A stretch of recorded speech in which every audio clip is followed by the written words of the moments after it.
मुलांना बिघडू द्यायचं नसेल तर हे 8 नियम पालक म्हणून तुम्ही ऐकायलाच हवे. तुमची मुलं बाहेर ज्या पद्धतीने वागतात, त्यांना ज्या सवयी आहेत किंवा 4 लोकांमध्ये गेल्यानंतर त्यांची वागणूक कशी आहे, यावरून लोक तुमच्या मुलांचे संस्कार ठरवतात. तुम्ही त्यांना कोणत्या वातावरणात वाढवलं आहे ते ठरवतात. मुलांच्या वागण्यामुळे कोणी तुम्हाला ऐकवलं तर तुम्हाला खजील झाल्यासारखं वाटतं. मुलांना शिस्त लावायची, संस्कार द्यायचे तर काय करायचं? या व्हिडिओमध्ये आपण असे काही नियम बघणार आहोत जे मुलांना योग्य संस्कार देतील आणि बिघडवण्यापासून वाचवतील. व्हिडिओ शेवटपर्यंत नक्की ऐका, अर्ध्यात सोडू नका. शेवटचा नियम जास्त खास आहे. 1. मुलांना शिस्त लावण्याची, त्यांच्यावर संस्कार करण्याची योग्य वेळ म्हणजे त्यांच्या लहानपणापासूनच असते. तसं तर जन्माला येण्या अगोदरपासून आपल्याकडे संस्कार देण्याची रीत आहे, ज्याला आपण गर्भसंस्कार म्हणतो. मूल पोटात असतानाही 9 महिने आईने चांगली पुस्तके वाचणे, चांगले विचार ऐकणे, चांगले विचार ग्रहण करणे यावर आपल्याकडे भर असतो. यालाच आपण गर्भसंस्कार म्हणतो.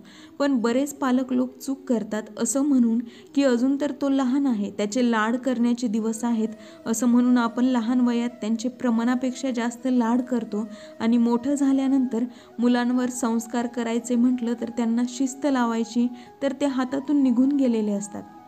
त्यावेळेस ना आपल्याकडे वेळ असतो ना मुलांकडे वेळ असतो.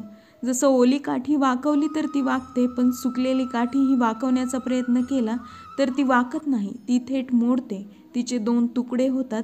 अगदी तसंच आहे. लहान मुलांवर संस्कार करायचे हे त्यांच्या कोवळ्या वयापासून सुरुवात होतात. 1 ते 5 वर्ष हा मुलांचा सगळ्यात जास्त अनुकरण करण्याचा आणि शिकण्याचा काळ असतो. या वयात सुरू केलेली शिकवण ही हळूहळू रुजवली जात असते आणि ती कायमस्वरूपी राहते. नंबर 2. वयात यायच्या अगोदरच म्हणजे नको त्या वयात तुम्ही मुलांचे मित्र बनू नका. मुलांचे आईवडील म्हणूनच त्यांना संस्कार द्या. मुलांच्या वयाची वर्गवारी आपण अशा पद्धतीने करू शकतो. जन्मापासून ते 5 वर्षापर्यंत प्रेमाने वाढवायचे. 5 ते 15 पुढची 10 वर्ष शिक्षण घेत असताना कठोर शिस्तीने. 15 ते 25 अनुशासन आणि नियमात वाढवायला हवं आणि 25 या वयात आईवडिलांनी मुलांचे मित्र व्हायला हरकत नाही.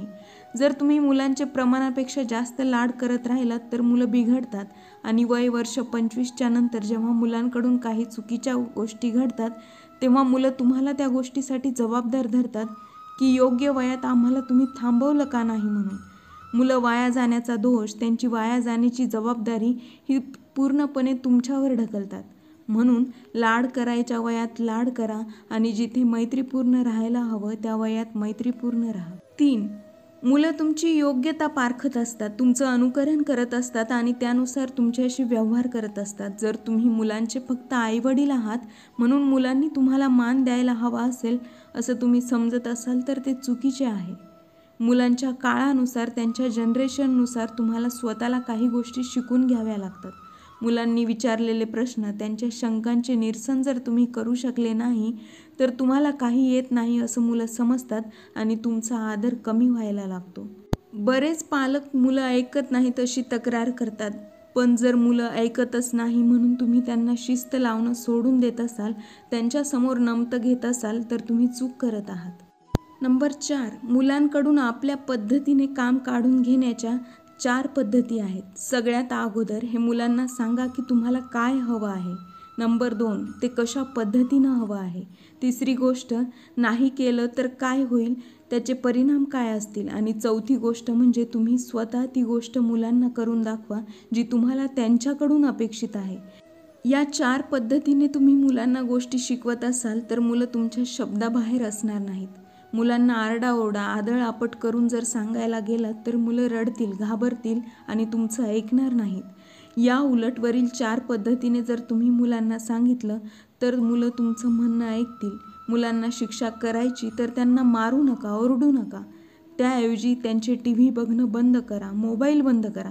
त्यांना खाण्यामध्ये मेथी, पालक, जमतील तेवढ्या पालेभाज्या खायला द्या. या शिक्षेचे 4 फायदे होतील. एकतर मुलांची बॉडी डिटॉक्स होईल. शरीराला आवश्यक असणारे सगळे घटक त्यांच्या शरीराला मिळतील, कुठलेही आढेओढे न घेता. मुलांची बुद्धी, मुलांचे डोकं डिटॉक्स होईल. काय केल्यानंतर आपल्याला ही शिक्षा मिळते हे त्यांच्या लक्षात येईल. चुका कमी करतील. अशी शिक्षा केल्याने तुम्हाला पुन्हा शिक्षा करण्याची वेळ येणार नाही. नंबर 5, आई वडील दोघेही नोकरी करत असतील तरीही आपल्या व्यस्त वेळेतून मुलांसाठी थोडा वेळ काढा आणि तो वेळ फक्त मुलांसाठी असेल याची काळजी घ्या. हा वेळ जेवणाच्या व्यतिरिक्तचा वेळ असायला हवा आणि हा वेळ दोघांनीही द्यायला हवा. फक्त आईने किंवा फक्त वडिलांनी नाही, तर दोघांचाही वेळ हवा. तुमच्याकडे वेळ नाही म्हणून पैशाने खरेदी करून मुलांना भौतिक वस्तूंमध्ये, त्यांच्या खेळण्यांमध्ये त्यांचा आनंद शोधायला लावत असाल तर तुमच्या मुलांना पैशाची किंमत राहणार नाही, वस्तूंची राहणार नाही, भावनांची किंमत राहणार नाही. मुलं असंवेदनशील होत जातील. जर तुम्ही त्यांच्यासोबत वेळ घालवला नाही तर तुमच्या आवडीनिवडी, तुमचे नियम, तुमची व्हॅल्यू, तुमचे संस्कार, तुमची नीतिमत्ता, तुमचे गुण हे त्यांच्यापर्यंत पोहोचणारच नाहीत आणि पुन्हा तीच वेळ फिरून तुमच्याकडे येईल.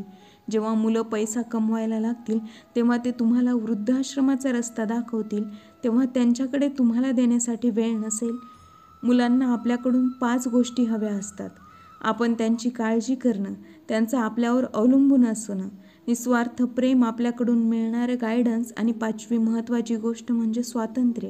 या सगळ्या गोष्टी त्यांना देण्यासाठी तुम्हाला त्यांच्यासोबत वेळ घालवणे जरुरी आहे. नंबर 6, मुलांना शिस्त लावत असताना, त्यांच्यावर संस्कार करत असताना घरातल्या मोठ्या माणसांचा म्हणजे आजी आजोबांचाही त्यामध्ये सहभाग असू द्या. काही गोष्टी त्या आपल्या आजी आजोबांकडूनच समजून घेऊ शकतात. नंबर 7, सगळ्याच गोष्टी लाडात होत नाहीत. काही गोष्टींसाठी मुलांना रागवणं गरजेचं आहे. मुलांना रागवताना हे लक्षात घ्या की रागवलात, त्यांना शिक्षा केली तर लगेच त्यांना समजवायला, गोड बोलायला जाऊ नका. मुलांना कधी रागवलंच नाही, नुसता लाड केला तर मुलांना मेंटल प्रेशर घेण्याची क्षमता येणार नाही. बाहेरचं जग हे आपल्यापेक्षा खूप कठोर आहे आणि ते सहन करण्याची ताकद त्यांच्यात आणायची असेल तर फक्त लाड करून जमणार नाहीत. या उलट रोज ओरडून, फक्त त्यांच्यावर रागवून देखील काम होणार नाही. अशाने मुलांचा आत्मविश्वास कमी होऊ शकतो. तुमचा राग आणि तुमचा लाड यात तुम्हाला बॅलन्स ठेवता यायला हवं. नंबर 8, मुलांना शिकवण्यासाठी लाखो गोष्टी आहेत, पण सगळं तुम्ही एकदाच देऊ शकत नाही. यासाठी तुम्हाला साधा, सोपा आणि सरळ मार्ग म्हणजे तुम्ही या 7 गोष्टी त्यांना शिकवा. शरीर, विनम्रता, प्रतिष्ठा, कला, धन, परिश्रम आणि दुनियादारी. तुम्ही मुलांना या 7 गोष्टींबद्दल शिकवलं तर यात बऱ्याचशा गोष्टी मुलं शिकतील आणि तुमच्याकडून आवश्यक गोष्टीही सुटणार नाहीत.